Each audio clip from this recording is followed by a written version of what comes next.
Welcome back, everybody. It is the Awesemo.com NHL DFS strategy show. We've got 9 games to talk about, so we're going to get into it pretty quickly. I'm Jake Hari.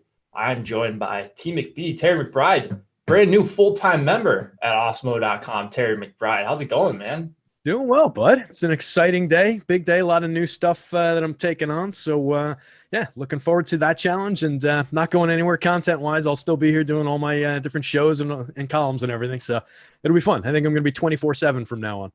There you go. Yeah, it's a 24/7 type of job. You know, like these jobs where you're working in like entertainment while everyone else is at work. You kind of work when everybody's done working. So I'm sure, as Tyler knows, Tyler, our producer today, he's giving me the yes back there. But yeah, man, it should be fun. Obviously excited to have you around even more. Feels like you've been around forever already. So just making it official, I guess. Yeah, that's me, man. I start hanging around and then I just creep in around the edges, and before you know it, you can't get rid of me. That's the best way to do it, especially in fantasy sports. It's how everyone does it. That's how I did it too. Yeah. Good slate today. How was your weekend? Weekend was good. Had some success in basketball. Had to cancel a bunch of hockey lineups 2 days in a row that I couldn't get to. I'm so annoyed with myself with how much I've actually been playing versus how much I've been paying attention to the league and everything.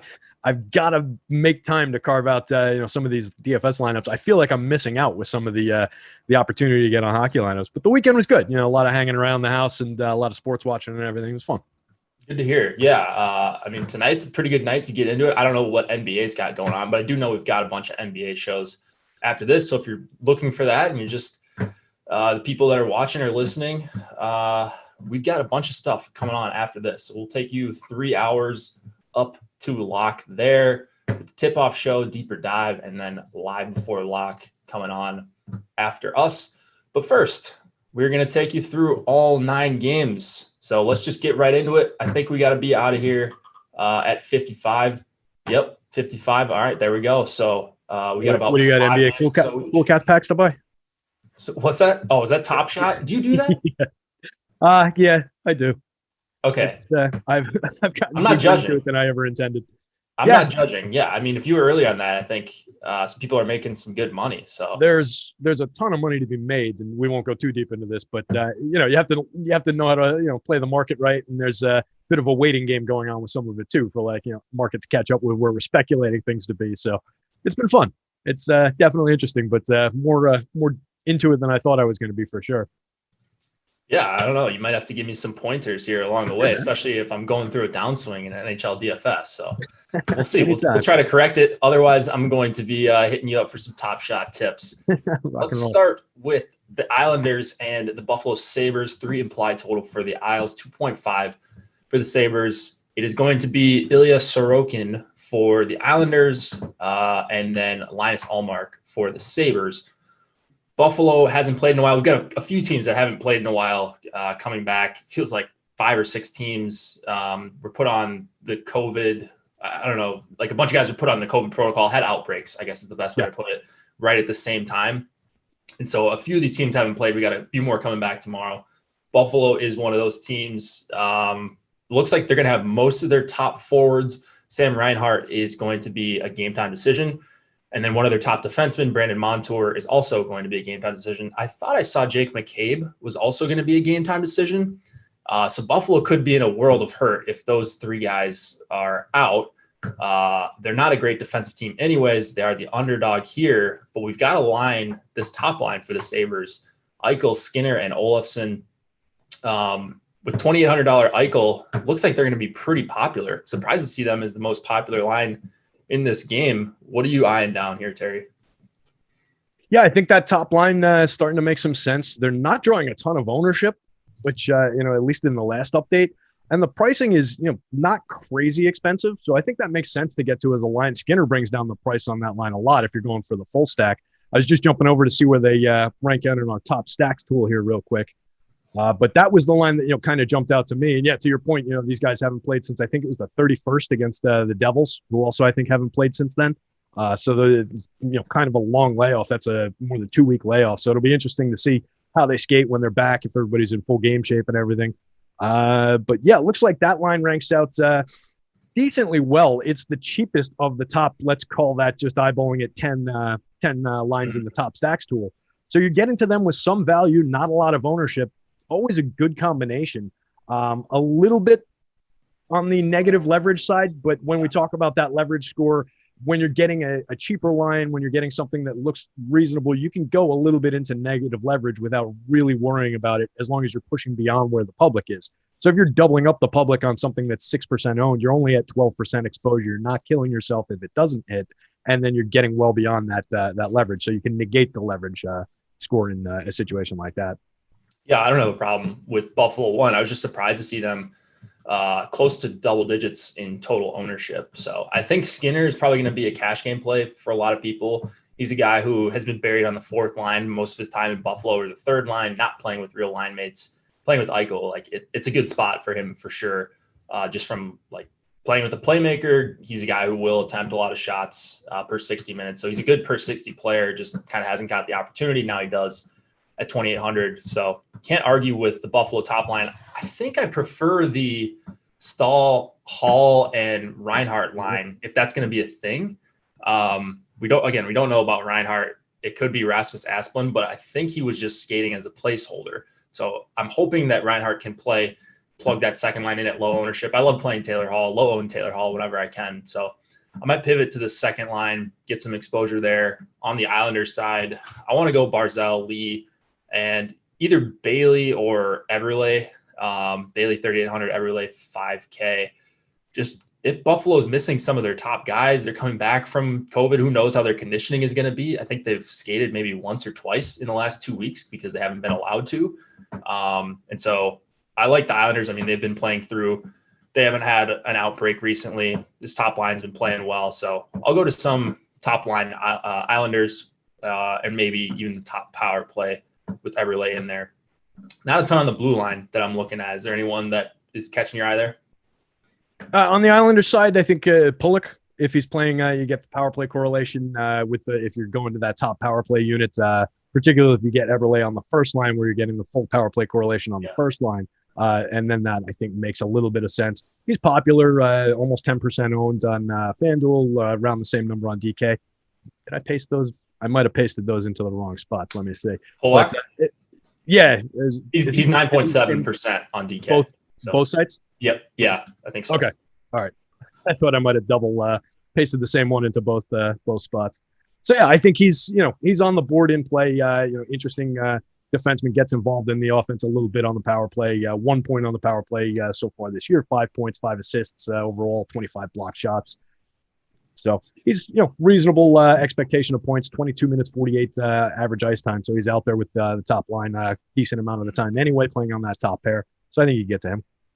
Yeah, no problem with that, especially if you're going with some Islanders top line or Mayfield at 2,800. He's more for like block shots. Pretty good candidate to get the block shot bonus most games. Not sure how much Buffalo's going to be able to generate, but 2,800, we got him projected for over 6 points. Pretty good value there if you're looking to punt one of your defenseman spots.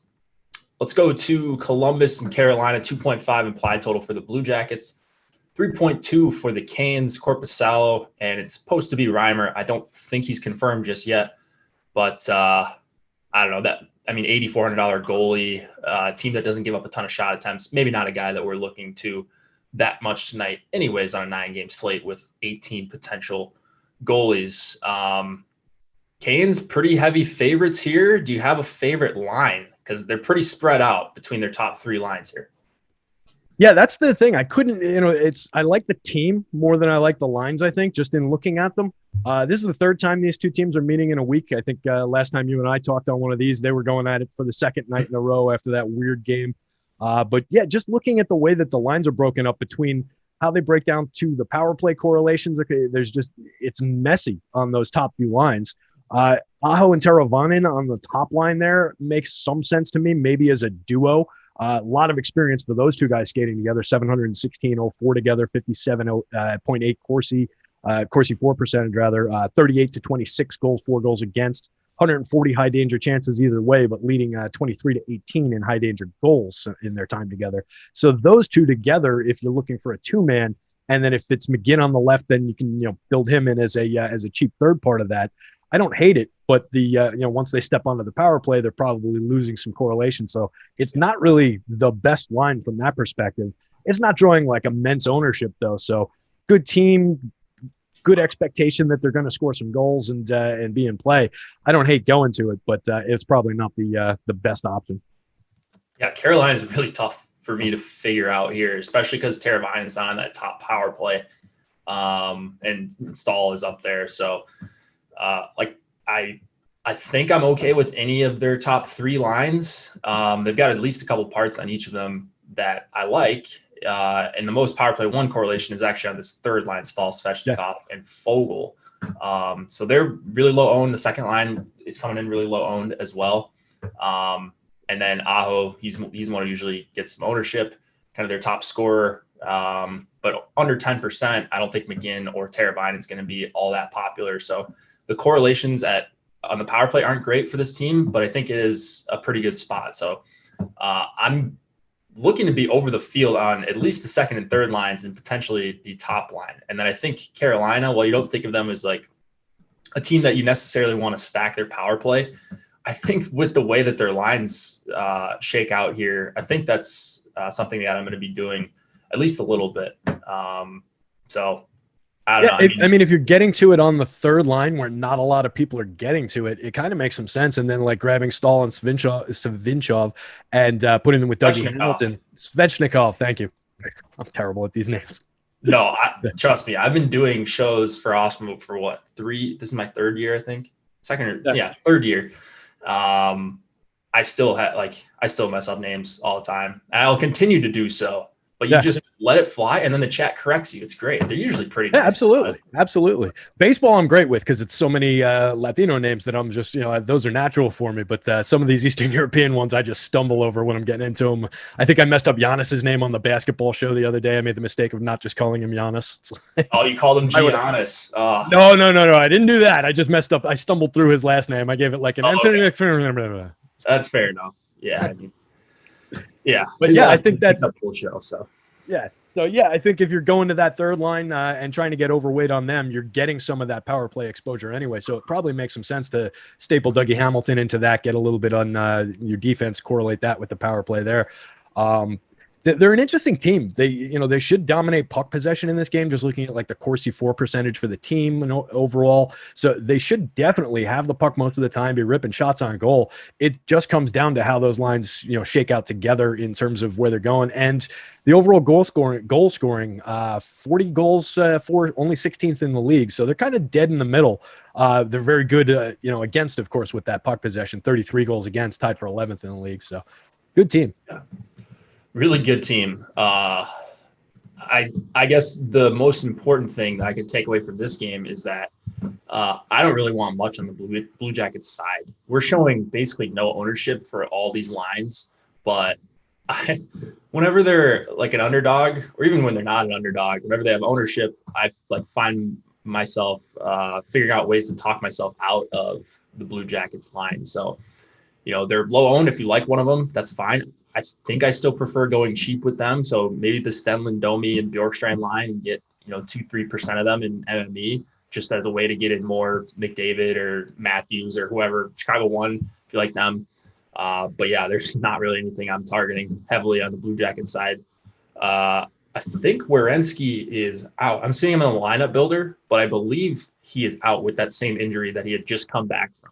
So they could be in a world of hurt as well. That's one of their better defensemen. Seth Jones hasn't really been the same guy. So, Carolina side, just kind of sprinkling everything. But, yeah, I think it's a pretty good spot for them overall. Just hard to pinpoint where their goals are going to come from.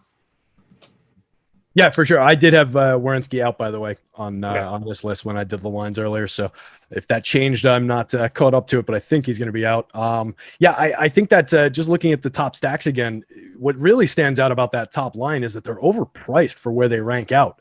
Only a 3.8% chance of being one of the top two, and they cost 17.8, which I mean, at that tier of this board, they're like, what is that? Probably 15th down the list for that top line. And that compares them to a bunch of lines that cost in the 12,000s to 13,000s overall as a unit. So I think it makes a lot of sense to, try and look for something else, unless you want to pay up to something that is super unpopular. There won't be a lot of people on it. So that's the only thing you're gaining out of it. But I think the overall cost that you're paying there outweighs the chance of success with that. Yep. All right, let's go. Brett Pesce is a guy that I think I've mentioned a few times on the show. I fall in love with some of these cheaper defensemen when their prices stay low for a number of games in a row. So I've been playing some Pesce. I've been playing some Brady Shea as well. And then Dougie's your guy, really, with anyone. But 6,700, there's a couple better options, I think, tonight than him. But going to be a decently low and one-off to a guy like Burns or even Yossi will probably get some ownership. Florida and Tampa Bay, again, 2.6 implied total for the Lightning, 2.6 implied total for the Panthers, 3.4 for the Lightning. Bobrovsky, again, wow. It is Chris Driedger, and it is Curtis McElhinney. Got that one correct. Duclair is back for the Panthers. He was a late addition to the lineup in their game. I believe that was on Saturday. So everything's going to go back to normal for them with their top 9. And then the Lightning are getting back Steven Stamkos. Pretty big addition there. We're seeing some low ownership on the Lightning, specifically this top line. No Cirelli for the Lightning, so their second line is going to be downgraded a little bit. Matthew Joseph going to slide in there with Tyler Johnson, Alex Killorn. Third line stays intact. So low ownership on Tampa 1. I don't think that really has anything to do with them not being good, them not being in a good spot. It's just that there's a couple other spots that I think people are rightfully targeting, but at this ownership, I mean, they're grading out as one of the more favorable stacks in the top stack tools. So is this a line you're targeting, Terry? Yeah, that jumped out to me. Despite the price, the chances of being one of the top 2 are decent. They're ranked fifth overall, excuse me. And just the amount that people are getting to them doesn't jive with that. So the leverage score popped out to me as a potential spot to take advantage of. Obviously, you're paying up for this line, but you're doing it, paying up to a pretty high class line, one of the better lines in the league. So definitely can get behind that idea. Just taking a look, 135-15 since the start of last year together, 51.36% Corsi for percentage, 8-3 goals, 420 to 29-20 high danger chances with 5-1 goal advantage on those. So definitely create a ton of chances and pepper the goal. So I like that line. And I like the look of the third line as well. 107-37 together, dominant puck possession, good goal scoring numbers. So definitely like them. And I think they're inexpensive and easy to get to. Yeah, I am right there with you. So Tampa 1, if they're going to be, even if they're going to be like 5-6%, I think that's a spot where I want to be over, maybe like closer to double the field. Or at least, getting to where they're at, fully correlated on the top power play, one of the higher implied totals on the night. Now it's not Toronto in the next game that we'll talk about, but still a great chance to be the top stack for Tampa 1. So I'm going to go out of my way to try to force some of them in. And then Tampa 3 as well. I like the call there. Probably my favorite third line, a line that I always play some of. They just beat up on opposing top lines sometimes when they're on home ice, and especially if they get matched up against the second and third line. So not real strong depth for the Panthers here. Give me some Tampa 3. Give me some Yanni Gourde, Blake Coleman, 2-mans as well. They're just too cheap. They're really not, like, they shouldn't be priced as a third line, but they continue to be on DraftKings specifically. And then a couple defensemen you could target. Chernak's price for the Lightning, still $3K. He's not a $3K player. Sergachev, I think at 4,800 is okay. Probably goes better with that third line. So you can go Yanni Gourde, Coleman, and Sergachev for some PP2 correlation if you want to do that. On the Florida side, not too interested. I guess Florida 1 has been very good at 5-on-5. And their prices come down a little bit for Hagee and Duclair, 49 and 4,100. But I don't see myself getting to a ton of Florida 1.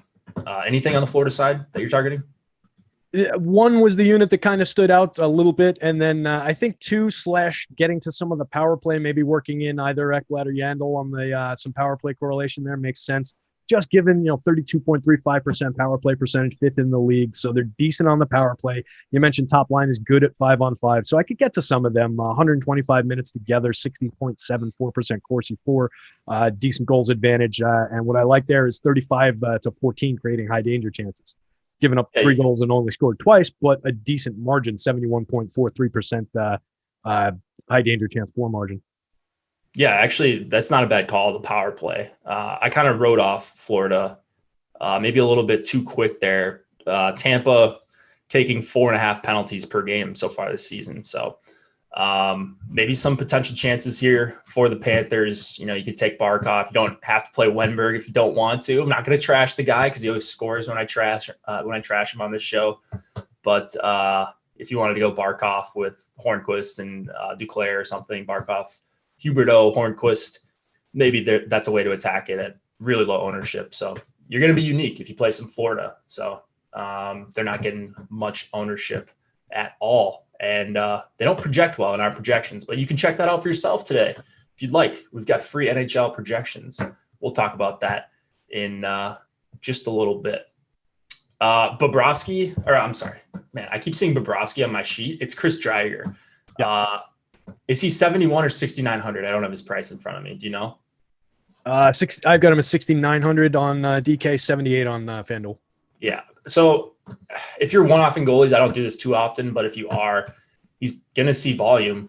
It might be high danger volume. That's going to be the problem. But if he can get some low danger chances and stick around in this game, might be a guy who could get you the 35 save bonus and be okay, even in a loss. All right, let's go to – oh, sorry. Did you have something more? No. I was just agreeing with that call on the goalie. I think definitely going to see a lot of shots. It's just a matter of how many of them he stopped. All right, let's do it. Ottawa, Toronto, 2.5 implied total for the Sens, 4 for the Maple Leafs. I saw them on some other sites at like 4.2. I think it's the highest total of the season, probably one of the highest we'll see all season.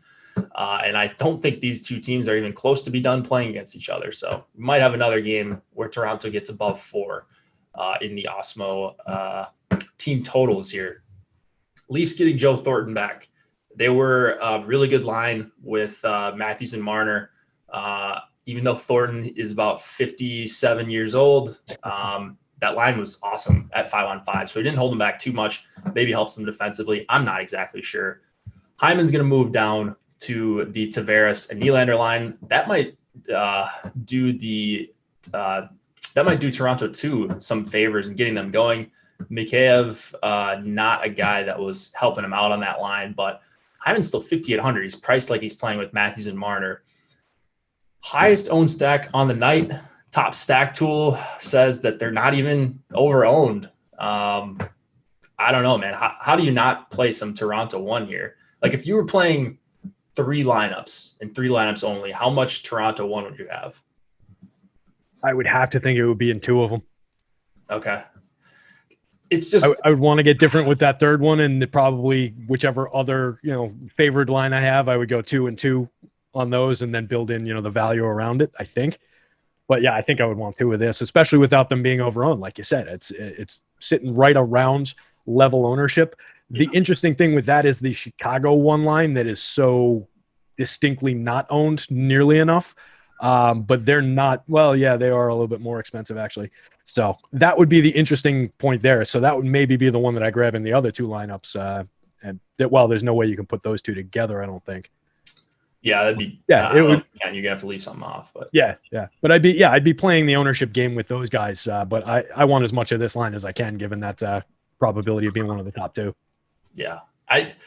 What I think I'm going to try to do to be a little bit different with Toronto is leave Thornton off in some. He's cheap. He's power play 1. He's exactly what you wanted, except he doesn't shoot. So if he gets 1 assist and you just differentiate in that one spot, you find a $3K player, $2,900 player, or just do something a little different with your lineup construction. You play Matthews Marner, you leave off one of the chalkiest skaters on the night that isn't overly likely to score goals in any game, even with the 4 total. So that's going to be something I'm going to try to do. I think they're going to match up against the Tierney, Kachuk, Brown line. That's a pretty good matchup for them. So I like Toronto 1. I like Toronto 2 better with Hyman there. But they're a little bit pricey now. When you don't have the $3,700 winger, you get the $5,800 winger. So I think you can go Toronto 1. I think you can go Toronto 2. You can certainly go Toronto power play. Never going to argue against that, especially with the massive total. And then on the Ottawa side, I'm actually surprised at how much ownership the second line is getting. White, Paul, and Dadonov. Pretty good 5-on-5 numbers. Not going to be facing the Matthews line too often. And Toronto is not stout defensively. So I don't mind getting to some Ottawa 2.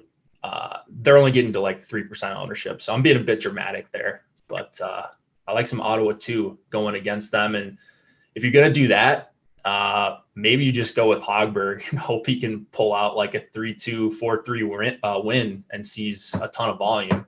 Hogberg's not great, and neither are the Sens. But we've seen scenarios like this that have worked out playing the cheap goalie.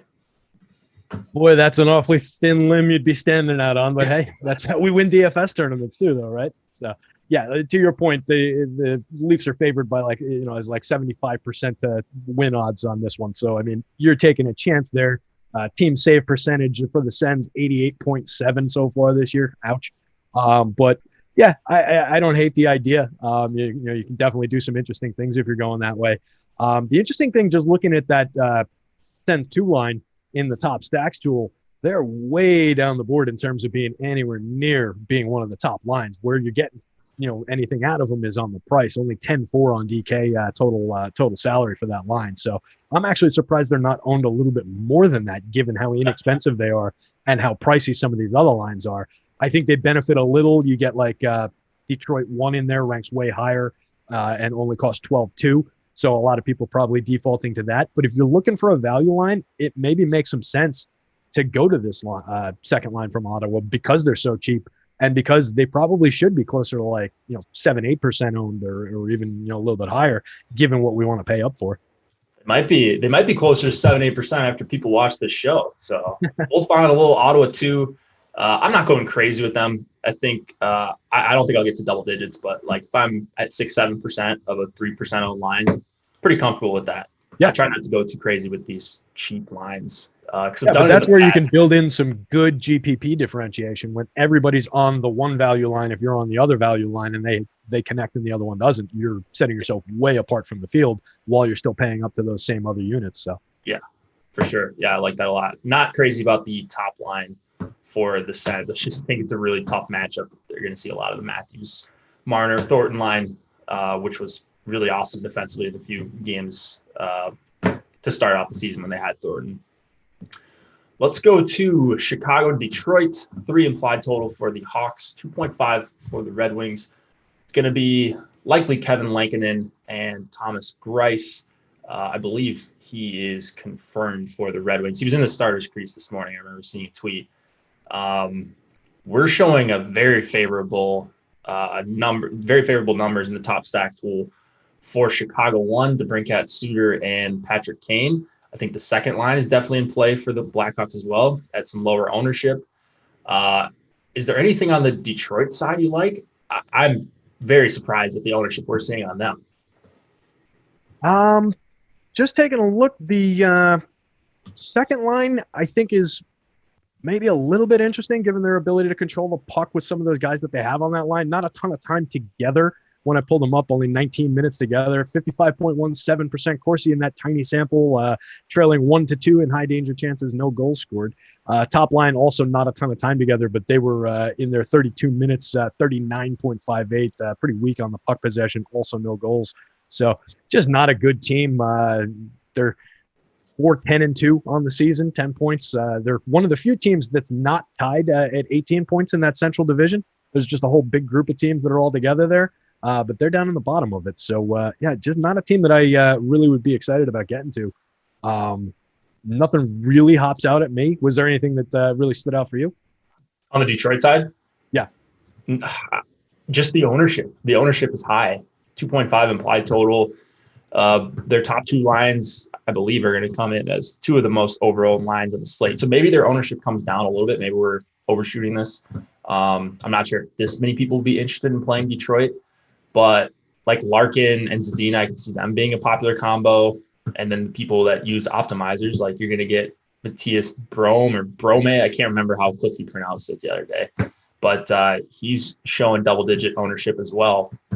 So I would suspect they come down a little bit, but anytime this happens, even if we overshoot it at first, like, they're going to be a pretty popular filler. Yeah. So Blackhawks, not a great defensive team, not actually that terrible so far this season. Detroit isn't that terrible defensively so far this season, but I'm going to be taking some stabs at the Suter, DeBrincat, Kane line. Just ownership is in check. They're not where Edmonton's at. They're certainly not where Toronto's at, and we're showing them as lower owned than the Detroit side. So give me some Chicago 1. I think this is probably going to be the first night I play a decent amount of Chicago 2, or at least Strome and Kubalik. I don't like that Kubalik's not on the top power play anymore, but I actually didn't see that change. That's the first time I'm seeing this. Anyways, I love playing bad teams, as everyone knows who has watched the show, but if Detroit sticks here in terms of ownership, I will be looking to get off of them actively. So, and there's not even really defensemen that I'm interested in playing on Detroit. So that makes it even tougher when I'm trying to, add in some 4-3-1s, more onslaught type lineups. So I like no defenseman on the Detroit power play or the top power play for Detroit. And that top line, like you were saying, and like we touched on when we were having the conversation about the value lines, they're just massively over-owned. That's why they weren't really, jumping out. Negative 9.8, worst leverage score on the board that I can see. So I just think you can get value in some of these other spots. Even if you're jumping to, their second line is pretty overowned as well. But like if you jump down to that Tampa 3 line, which I think is probably, we agree, a better line, you're gaining a lot of leverage there, and you're not sacrificing much shot at the top two lines in probably a better opportunity game too. So I think there's a lot of different ways to get away from that top line and the heavy ownership. Yeah, I think as long as if I'm playing Detroit, it's going to be in some unique combos. It's going to be like Larkin, Zadina, and Bobby Ryan, or Larkin, Zadina, Mantha. I'm not too sold that these power play units are going to stick.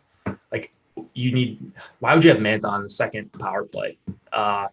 Anyways, Detroit coach, not the best coach for DFS. I don't know what the hockey community thinks of him. I would imagine it's not very highly.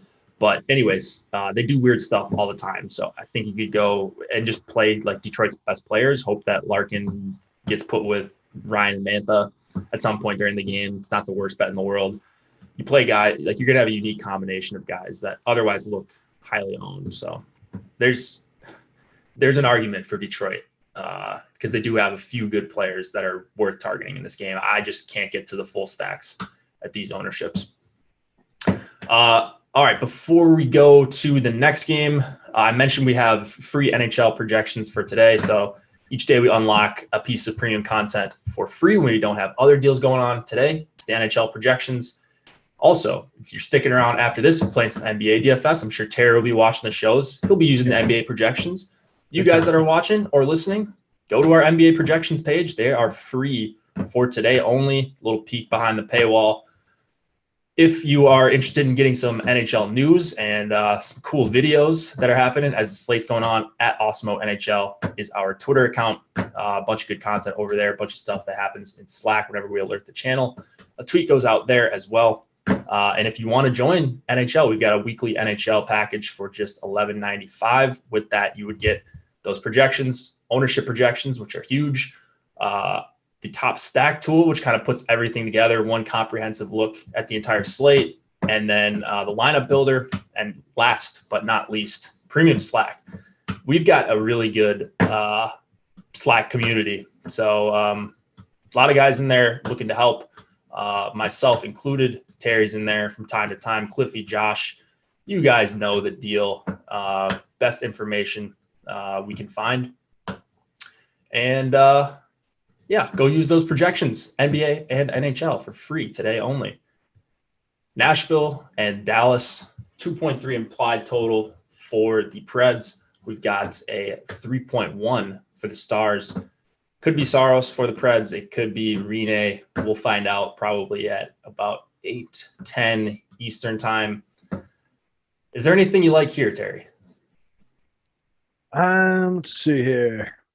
Because there's not a whole lot I like. Yeah, that was kind of what I was struggling with. I'm just reading through my notes and like looking at the projections and seeing what jumps out, and there's really not a lot. I thought that Nashville was going to be a little bit more standout than they are, but I guess just going up against Dallas, a relatively decent team, was knocking them down a peg, and it looks like they shook up the top line a little bit with Conan, Forsberg, and Arvidsson. Yeah, didn't somebody? Do I have that right? Are you talking about the Nashville side or the Dallas? Yeah, Nashville. Yeah. Conan, Forsberg, Arvidsson. I think they were together last game. So the game over the weekend.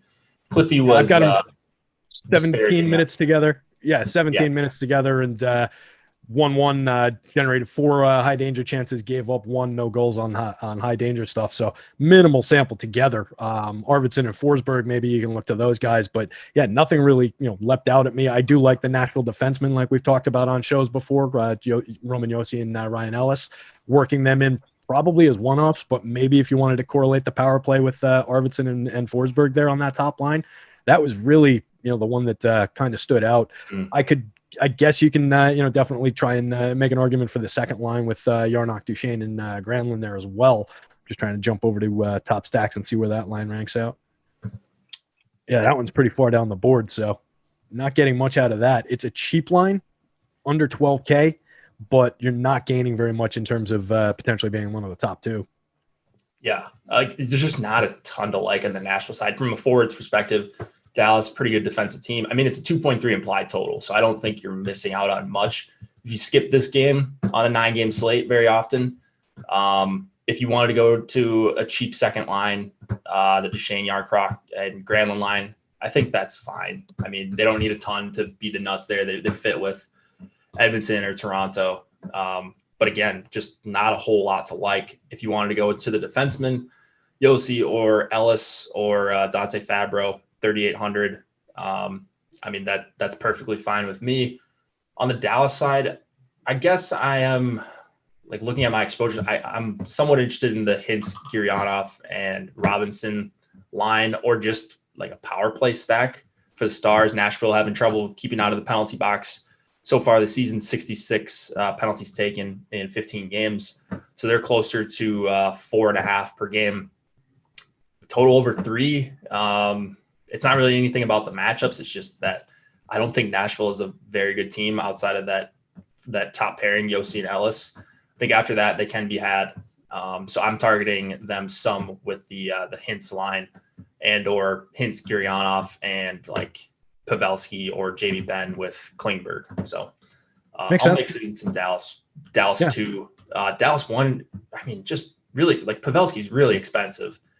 7,200 plus. I don't want to play Justin Dowling, even though he's 2,500. He doesn't really offer much in the way of scoring. So, yeah, only taking 9 shots on goal on the year, block 1 shot, got a goal and an assist out of it. But the numbers aren't incredible for him. I do like the idea of getting to the Dallas power play, 4th in the league, 33% power play this year. So definitely an effective unit. So you can get to them. If you wanted to pay the price for Pavelski, go with the top 2 guys from the top line, or jump down to the Hintz-Gurianov combo there and do it that way. So definitely like that idea. McDavid Prob never going to win a cup in chat we get. I mean, this guy's like 25, isn't he? Like, pretty tough to say. He's like one of the best players ever. But he's a phenomenal player. You have no idea what his situation is going to be 5 years from now. It's not his fault if he doesn't win a cup. Right, yeah.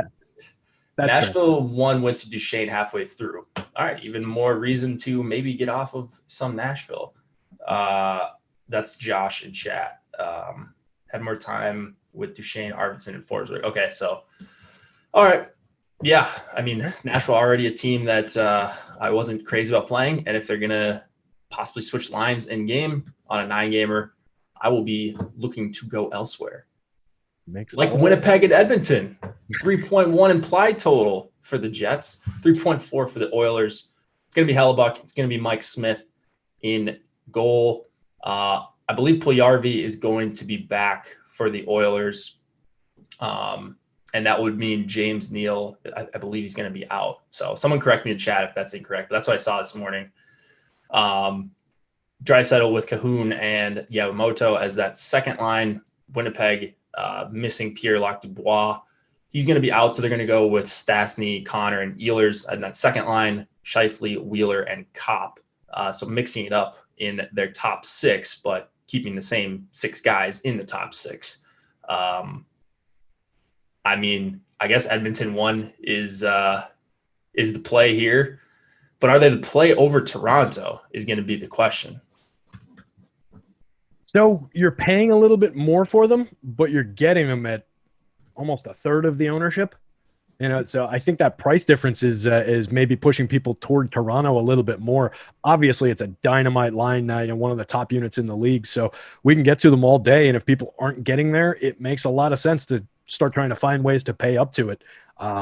Just nonstop production by these guys. Nugent Hopkins and McDavid on the ice more than 20 minutes, 22-14 for McDavid, 21-45 a game for Nugent Hopkins. So love that unit. I think you can get to the second unit on Edmonton as well. So definitely a lot to get to there. It's just a matter of figuring out how are we going to pay for it, who are we going to combine them with. And that's one that probably ends up leading you right to that Detroit line that was going to be so overowned that we don't really like. That's your problem. So if you can find a good way to pay for it, maybe you're grabbing a two-man and a one-off from somewhere else to bring down your salary overall. There are ways to get there, and it would pay to get there, I think, on just the way that the ownership breaks down. You're talking about basically doubling up the probability of doubling up the ownership in terms of where they are in being one of the top two stacks. Really like the play. Yeah, I'm not getting to a ton of Edmonton 1 right now, but I think I'm going to end up boosting them up if the ownership stays in check here, especially Puljujarvi, like $4,800 skating with McDavid and Nugent Hopkins. It's been one of the best lines in the NHL so far this season. Pretty reasonably priced, I think, $20,700. The problem is just they're quite a bit cheaper than Toronto 1, and so that's why you're not seeing the crazy ownership there. But I think Winnipeg kind of stinks defensively, and like Hellebuck tends to bail them out. So if you get it like Hellebuck off his game a little bit here, McDavid, Nugent Hopkins, Draisaitl, Puljujarvi, I really, really love Edmonton. So I'm going to be targeting them in the higher entry stuff for sure, just because I think we're going to see Toronto 1 even chalkier. So I'll be looking to get pivot to Edmonton in those types of tournaments. And then in MME, I'm going to have my fair share of Edmonton 1 as well. And Edmonton power play. Chason, I mean, if you want to stack him on the power play a couple times, if you're making a bunch of Edmonton power play stacks, that's fine. But he doesn't really do too much. 2,500, he's just a guy that plays some top power play time. We've seen Puljujarvi mid-game get a bunch of time on the top power play too, so that's an option if you want to go with the 5-man. Including Tyson Barrie.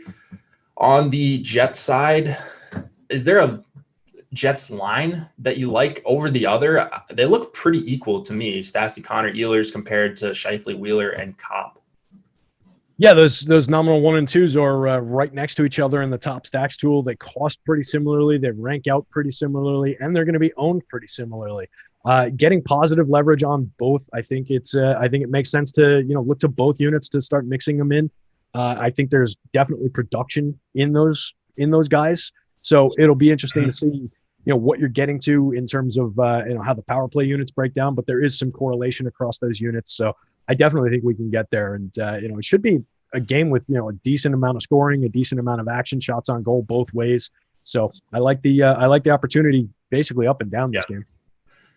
I think right now I am more interested in the Connor Ehlers duo. And unfortunately, Stastny is centering them, but the Jets don't have like a great DFS center. Anyways, Stastny, $2,400 cheaper than Scheifele. So I suppose I'll break the tie there and go with some Ehlers, Stastny, and Connor on the Jets side.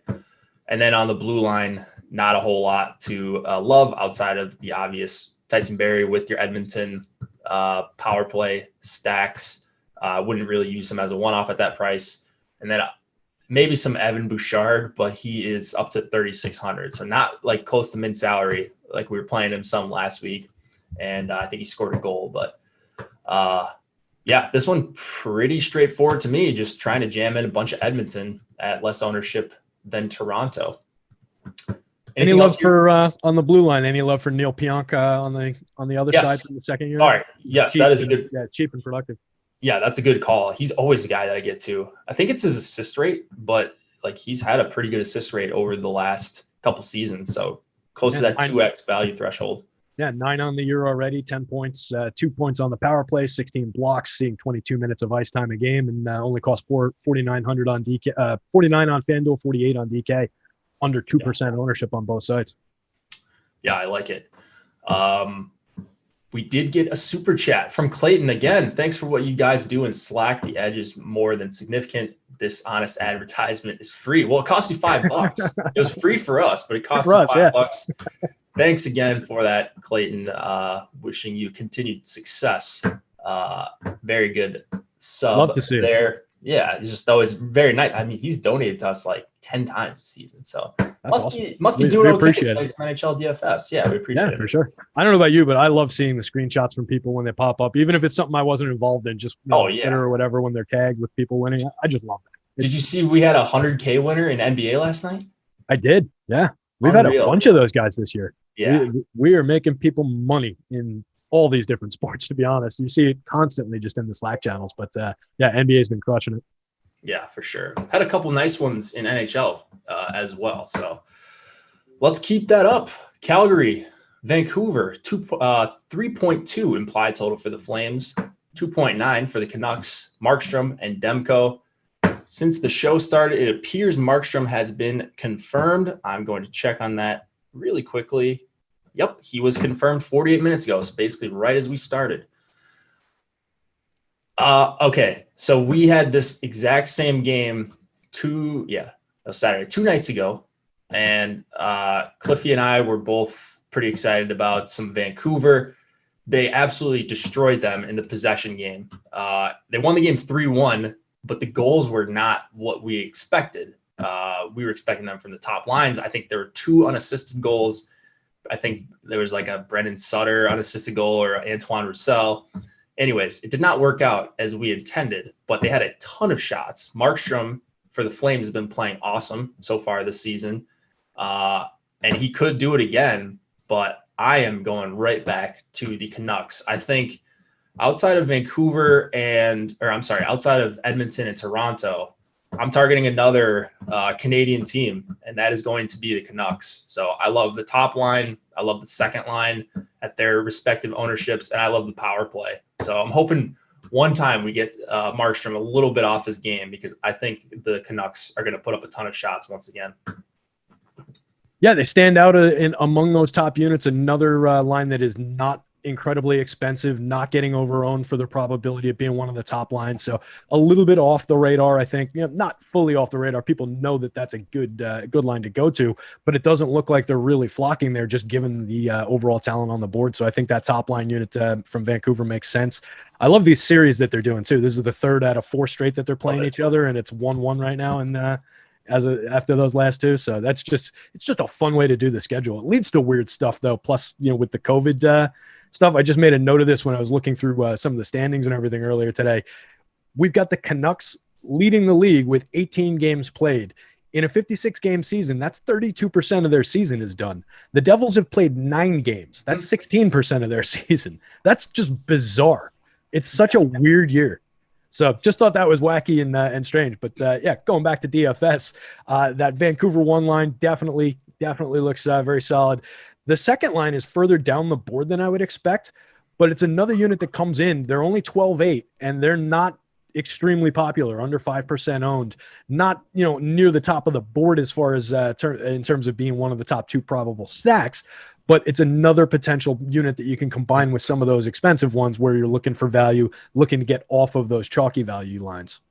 Yeah, I'm all in, not all in. I am in for some Vancouver in pretty pretty much every part of it for their top 6. So again, I like the Pedersen Miller Besser line. Always like that line. Good price for them, especially JT Miller underpriced at 5,200. I think fully correlated on the power play. You can get in Horvat as well for 4,800. You can 5-man power play stack them with Hughes.